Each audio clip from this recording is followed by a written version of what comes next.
Before we get the show on the road, I'm running a fantasy league on the Fantasy Football Scotland app. The link and code to join is in the description, and see if you can beat my team that's on the screen right now. Hey guys, Gogsy here and welcome back to a brand new video. Today we are talking about my Scottish Premiership predictions for the 2023-24 season. I am in a very different setting today because I am actually in Oban right now because I am filming for a darts exhibition match that is happening tonight, Friday. This video will already be up by then, I hope. And yeah, I'm really looking forward to getting in to talk about this year's teams. In 12th place, I think it's St Johnstone's time to go. I'm really sorry to any Perth Saints fans, but I was not inspired by Stephen McLean's appointment. 3-year contract after being the assistant to Callum Davidson, when Callum Davidson had been living on borrowed time as it was. This year, they were the first team to lose 3 matches in the League Cup group stage as the top seeded team. Since the reintroduction anyway. The club hasn't been the same since the tremendous achievement of the domestic double. And they've lost so many players, and I think they've only recruited 2 according to Flash Score, and you know, I'm not very inspired by their team right now, and I genuinely think this is their time to go. In at 11th, I'm going to go with Ross County. They survived by the skin of their teeth last season after beating Partick Thistle in penalties and Dingwall in a really fantastic advert for the Scottish game. And genuinely, I don't know if they're going to survive this year. Like, I think they will finish above 12th, but I think 11th is a decent enough prediction for them. They sailed through their group, apart from the one blemish being a draw and getting beat on penalties by Kelty Hearts at home. But apart from that, they didn't seem to have too many problems.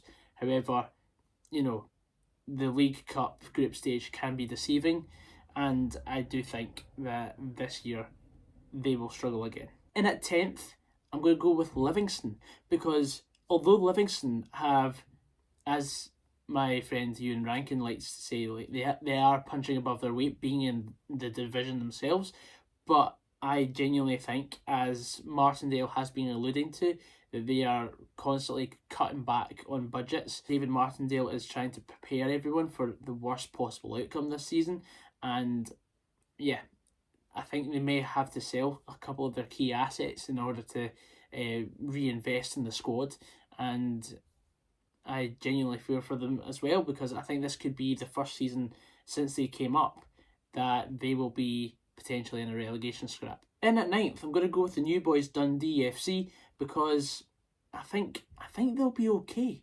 to start off with, and you know, every team has a sort of spell where they are peaks and troughs, but I do think that Dundee are in for a positive start to their campaign.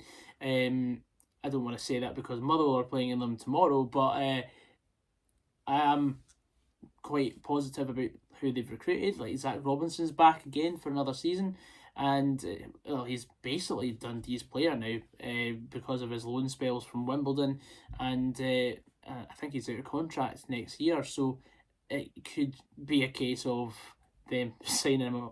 If he does well again, he'll sign on a permanent deal. Other arrivals are quite interesting are Diego Pineda, Malachi Boateng on loan from Crystal Palace, and also the boy at left back, I think Owen Beck from Liverpool, who has been hinted as a potential superstar in the future by Jurgen Klopp himself. Dundee have got a lot going on this season, and I think it'll be interesting to keep an eye on. In 8th place, I'm going to go with Kilmarnock. You know, Kilmarnock came up last year, and okay, they did alright. They were struggling for a long time and hardly picked up any points on the road. I do think they will make Rugby Park a fortress yet again this year, and I do think that they will be interesting to watch. The likes of Daniel Armstrong again is definitely one person I would like to see flourish even more and potentially push towards a move because he's been instrumental in Kilmarnock's success last season in staying up. So I think Derek McInnes sort of pushing more towards that top 6 finish, but just falling short is an accurate prediction, in my opinion. In 7th, I'm going to go with Stephen Robinson's St Mirren. St Mirren, of course, had a fantastic season last year. It was the first time they finished in the top 6 for, I don't know, since the 80s. And, they absolutely deserved it as well. They were fantastic for the majority of the season. I think they only lost about 3 or 4 games at home. Signings such as Conor McMenamin from Glentoran for just under 150k, James Bolton, Michael Mandron, of course, from Motherwell, will be interesting to watch. Also, they've signed a young 20-year-old on loan from Maccabi Haifa in the Israeli league called Stav Nachmani. He'll be interesting to watch. But I've also heard some bad things about Zach Hemming. I think if he's going to be the number 1 goalkeeper for St Mirren this season after the Trevor Carson debacle, then it will be a strange one. I think he may be the weak link from what I've heard across social media. Into the top 6 now, we're going to go with Motherwell in 6th place. I think, the top 5 is going to be a difficult group to break down, and I do think Motherwell finishing 6th will be a good season for us. I would like to see us push higher, of course, and it may be me being a bit biased by suggesting that we could finish in the top 6. However, I don't see any reason why we can't do it. I mean, we did have a wee bit of a struggle through the group stage of the League Cup, but we did come out on top with 11 points. And there were signs of some really good football under Stuart Kettlewell that went through each of the games. I mean, we struggled against Elgin City, but that's expected. And then we played really well against Queen of the South, but we made some really bad errors. And ultimately, that's why we dropped points there. And then we really struggled against Queen's Park because they came to Fir Park and played a total football style in which I don't think I've ever seen us play against. And also a 3-0 win against East Fife, that was sort of more routine and we should have won by more. It was really comfortable in the end. Considering we've had double figures in terms of exits and we've only brought in about 5 or 6 players ourselves, it's a bit more business than some other teams have done, and I think that might be what helps us because that's a train going past my house. Wait for it to finish and then we'll go on. The majority of our signings this year have been free transfers. We've not spent a penny. We've loaned out the likes of Robbie Mahan and Ross Tierney. But we've brought in Mika Biereth from Arsenal on loan, who will be really interesting. He's a Danish under-21 international. And also we've brought in the likes of Connor Wilkinson, Jonathan Bika and Theo Bayer to bolster our attack. The other 2 signings we've made are Davor Zdravkovsky, I nailed that pronunciation, who is from North Macedonia, and we signed him on a free transfer from AEL Limassol. And of course, Pape Souare on a 6-month deal from Morecambe. He actually played at the 2018 World Cup, I believe, and also played in an FA Cup final not too long ago for Crystal Palace. I think the experience that we've signed, combined with the youth of Mika Biereth, could be very good. I'm really looking forward to seeing how they play. I don't expect them to make much of a debut against Dundee tomorrow, but I think we could be okay, and hopefully we will be in the top 6 come the end of the season. 3rd to 5th is always a very precarious position to predict because these 3 sides will probably, they will almost definitely be playing European football, as in for the next campaign, because you expect one of the top 2 to win the cup, or win the Scottish Cup anyway. I think in 5th place I'm going to go with Hearts. And I'm probably gonna get it from Hearts fans, but I think Frankie Kent, Tagawa, and Neuvenhoff, along with Michael McGovern as a backup goalkeeper, they are really good arrivals. And I mean they've got rid of some of the draws. I mean Robert Snodgrass, who was a bit toxic, Gary Mackay Stephen also left, and they've also sold Kieran Mutsoglu, and maybe Josh Ginnelly is probably the one player you didn't want to lose as a Hearts fan, because I think he was very instrumental in their attack going forward, and earning the third place and fourth place finishes in the last 2 years. For me, this is just a guess. Like, I can't separate the two Edinburgh sides. I've only gone with Hearts finishing fifth. Because in fourth place, I'm going with Hibernian because I'm really impressed with their signings that they have made this season. After selling Kevin Nisbet for 2.34 million, according to Transfer Market, I did fear for them because they didn't have a recognised striker that would be a bagsman, essentially. However, they have replaced him with probably about £2 million worth of actual signings themselves, and they've signed Dylan Vente from Roda JC in the Koiken Campion Divisie, which is the second tier of Holland, for 900,000, which is the quoted amount on Transfer Market, along with Eli Yuan on a permanent deal for 500,000 or 600k essentially, from St Gallen in the Super League in Switzerland. Eli Yuan is one of the quickest players in the league, and I mean I watched him play against Andorran side Interclub de Scaldes, but he was the only player I gave pass marks over 2 legs. He was a constant threat, and he was actually a joy to watch in the second leg, but that's because they didn't know how to tackle him. They didn't know how to deal with his pace. Also signings like Dylan Levitt from Dundee United, Adam Lafondra from Sydney FC, his experience will be key, even if he is a backup striker.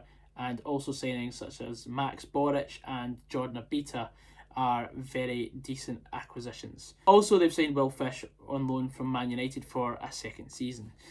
So it will be interesting to see how they do, and I think fourth place in Hibernian's book is probably a good prediction. I don't hope, because I hope Motherwell will finish above them, but I'm just trying to be as even as possible. On to third place now, I'm going with Aberdeen. Alan Burrows was the best signing Aberdeen could have made because they were a car crash when he signed, and he has helped steer them into a better direction, and I have been really impressed with the signings that they have made. Nicky Devlin's going to be really good in terms of a defensive signing. He was easily, in my opinion, the best player Livingston had over the last couple of years. One thing I like about Aberdeen's transfer policy is the fact that they go and think outside the box. I mean, they have signed players this year from Israel, Serbia, Slovenia, and that is, for me, that is very interesting, because you don't get many of the clubs in Scotland actually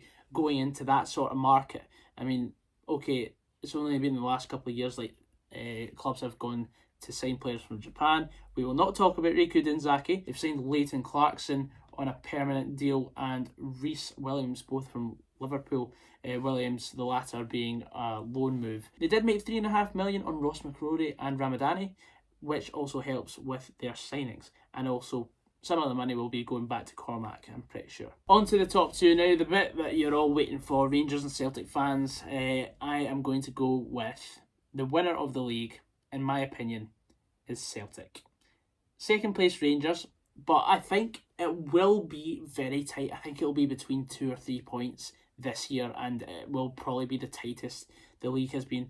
And I know this might be a cop-out of me saying this, but Rangers spending 12 and a bit million on about 7 or 8 players, I think is fantastic business. And I think Michael Beale has been really good in the transfer market this year. However, when you have a large intake of players, you really need time for the players to gel, and they've not had a lot of competitive action because, of course, they're yet to still play in the Champions League. Rangers have quite a favourable opening start to the season compared to Celtic, and before the first Old Firm game at the end of August, it's really essential for Rangers to stamp their authority early, otherwise Celtic could run away with it. Because even though Celtic lost Ange Postecoglou, I think they've brought in a better replacement in Brendan Rodgers, and I think he was the only replacement that I thought was going to be better than Ange Postecoglou.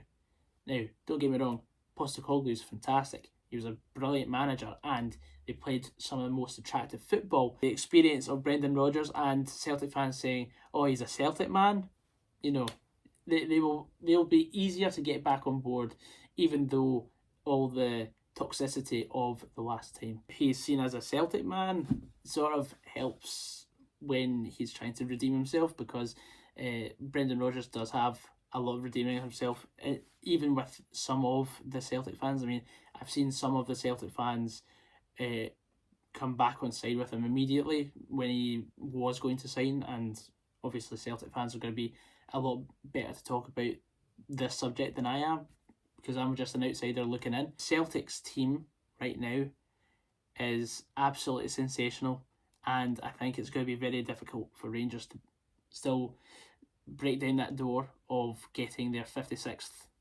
in quotation marks, title. And yes, guys, those are my predictions for the Scottish Premiership this season. And please let me know if you would like me to touch on other leagues, such as the Championship, League 1 and League 2, and I'll do them for my TikTok. And I will be putting wee clips of this video onto my TikTok as well. So yeah, anyway guys, thank you very much for watching. And yeah, I have to go because in 2 hours I have to be back on site for taking more videos at this darts exhibition, which you will see on my TikTok as well. So the link to my TikTok is in the description. And yeah, thank you very much for watching, guys, and take care. Yeah.